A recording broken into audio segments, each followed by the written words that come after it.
So, dear students, hope you all are fine and doing well. So, today we will discuss about tenses.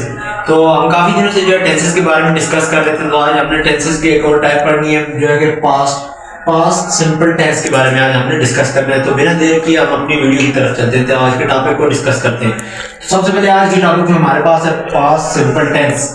तो past simple tense में basically हम उस काम के बारे में बात करते हैं जो काम हो चुका होता है माजी में।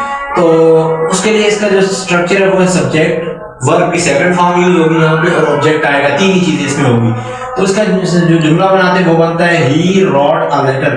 ही हमारे पास सब्जेक्ट आ गया, वर्ब की second form write, wrote, written. ये वर्ब की फॉर्म आपको याद करनी पड़ेगी, ग्रामर की बुक्स में मिल जाती है, किसी भी क्लास की ग्रामर की बुक्स हो या फिर आप सोशल मीडिया के किसी भी प्लेटफॉर्म चैट जीपीटी एक्सेट्रा से देख सकते हैं। तो अ लेटर हमारे पास आ जाता है ऑब्जेक्ट। इस तरह से हमारा ये एक सेंटेंस कंप्लीट हो जाता है प्रेजेंट से पास्ट सिंपल टेंस का। तो इसका अब नेगेटिव सेंटेंस बनाते हैं तो वो कैसे बनेगा आप उसके लिए भी देखते हैं। उसके लिए जो स्ट्रक्चर है वो है सब्जेक्ट, उसके बाद हमारे पास डू और डिड यूज होता है। अब इस पे यहाँ पे एक बात आती है कि डू कहाँ यूज होगा और डिड कहाँ यूज होगा।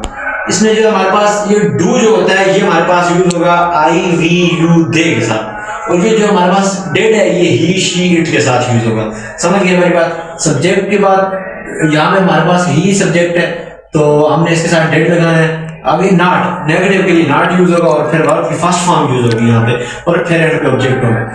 इसके सेंटेंस बनता है ही डिड नॉट, क्योंकि ही आ गया, ही के साथ डिड नॉट आएगा, ही सिंगुलर है। आगे राइट, वर्ब की फर्स्ट फॉर्म आ गई राइट, और लेटर हमारे पास ऑब्जेक्ट आ गया। इस तरह से हमारा ये नेगेटिव सेंटेंस भी कंप्लीट हो गया। एंड में हमारे पास है इंटरोगेटिव सेंटेंस। तो इसको बनाने का तरीका क्या होता है? इसको बनाने का तरीका बिल्कुल ही सिंपल है। जो हमारे पास ये डिड होगा, ये डू होगा, इसको हमने ले आना है स्टार्ट में। तो उसके बाद हमारा सब्जेक्ट रहेगा, फिर वर्ब की फर्स्ट फॉर्म, फिर ऑब्जेक्ट रहेगा हमारा, और एंड पे हमारा साइन ऑफ इंटरोगेशन रह जाएगा। तो इसके एग्जांपल देख लेते हैं। Did he write a letter. Did हमारे पास आ गया, ये यहाँ से ही आ गया डिड के बाद, क्योंकि सब्जेक्ट ही आ गया। राइट वर्ब की फर्स्ट फॉर्म, अ लेटर हमारे पास ऑब्जेक्ट आ गया।